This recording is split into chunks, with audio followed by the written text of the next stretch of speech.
In my Civ 7 wishlist video, I left out one very important thing, and that's AI and difficulty levels, something which Civilization has always sort of struggled to get right. So in this dedicated video, I'm going to talk a little bit about my wishlist for AI and difficulty scaling in Civilization 7. Let's crack into it.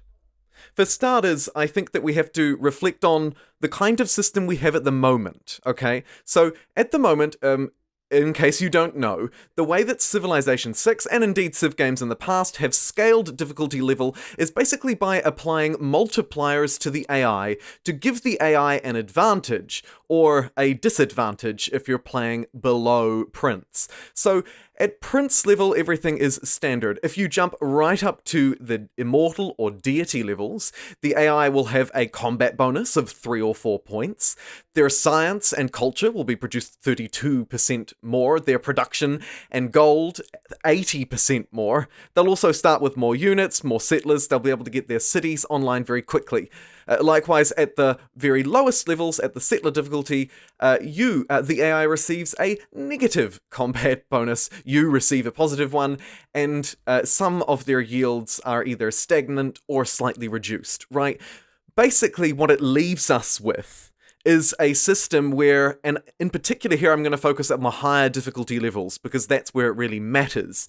It leaves us with a system of buffed, but really unintelligent opponents. They're really strong. They start with 3 settlers and an army of 5 or 6 units compared to your pesky 1 and 1. Their multipliers mean they're churning out science at 33% more than you. Their production's nearly doubled. It means they start off really impressively with a kick and a bang, an explosion. They explode onto the map. And then as time passes, they sort of stagnate. What that means is if a player is playing really efficiently and effectively, they'll eventually reach a point where they eclipse the AI, and then effectively it's game over. If not, you just get romp stomped because you've spawned next to the AI, which is insanely overpowered in the beginning of the game. So, how can we fix this? Well, the obvious answer is that the AI needs to scale rather than be invested in right at the beginning of the game with a load of extra units and then nothing. We need to see some sort of scaled benefit. So let's take Deity for example. Instead of spawning with 3 settlers and 5 military units, the AI spawns with but 1 settler, perhaps 2 at the most, and a couple of extra units. But then at each era, their scaling and reward bonuses are multiplied. So in the first era, they earn science at only 10% more than a human player. In the second era, it goes up to 15. And say by the end of the game, it's at an additional 30%. What that means is that the AI won't surge out the gate with this ridiculous bonus and then receive nothing.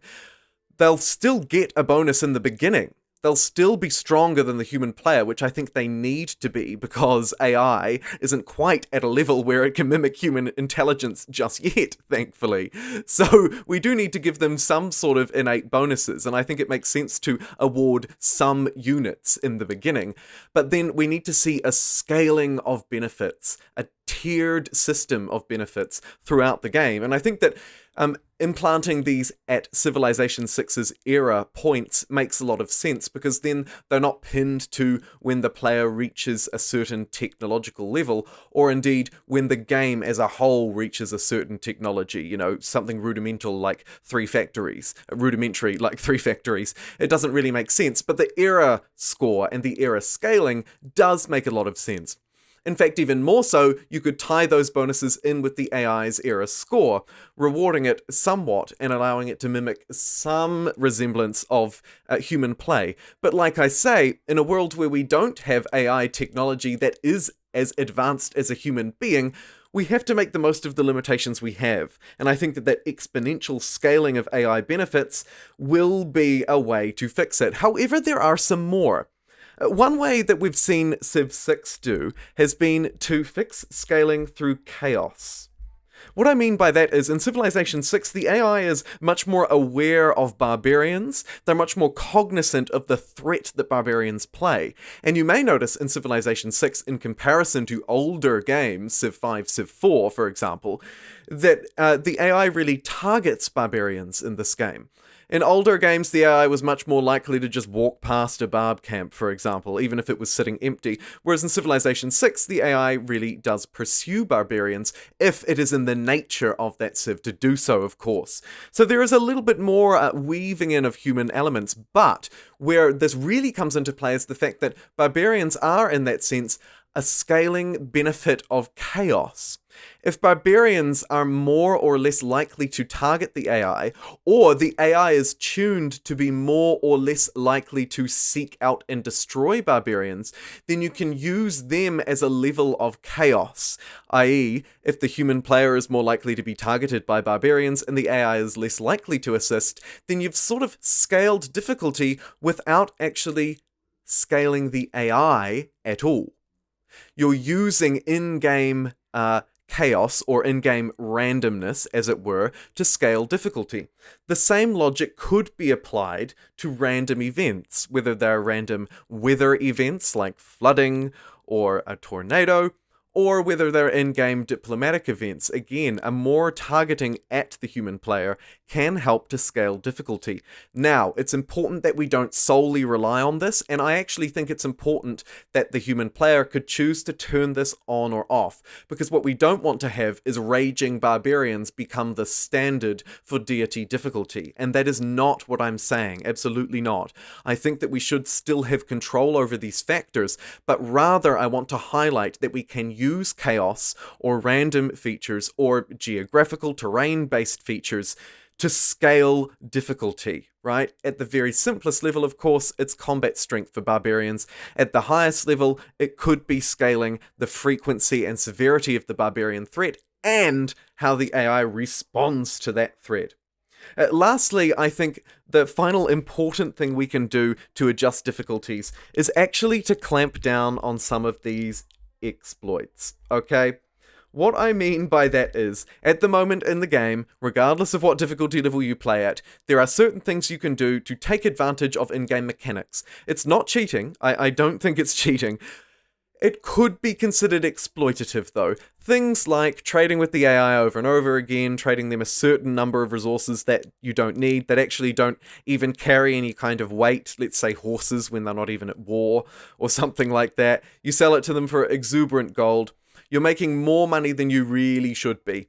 Other things might be you set the map size really, really large and set the number of AI players really small, and then you have infinite space to span out.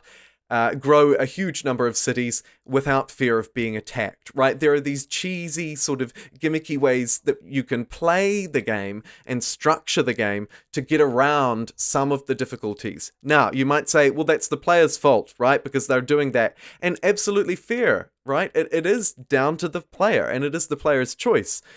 Also, you don't want to stop people from doing this because you don't want to limit freedom, right? We don't want to just prescribe certain conditions. So I can see how you could argue either way for clamping down on these exploits, but I think it would be nice, at least if they become available and apparent to the developers, that they clamp down on them a little bit. For example, if we think about the trading one and the making money off the AI, off resources that really shouldn't happen, I think the developers could simply step in and say apply a negative 50% gold modifier to those trade requests, those trade deals at the higher difficulty levels, just to stamp out on these things a little bit and ensure that deity is deity and it's more standardized difficulty rather than finding cheesy ways to get around it, make it easier or harder.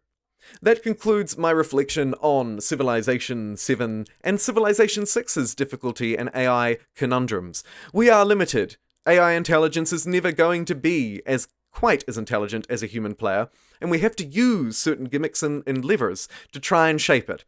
Hopefully I've discussed some that you think are relevant and you agree with me. Do let me know in the comments down below if you have any more thoughts or feedback, because this video was inspired by comments on my previous Civilization 7 wishlist video.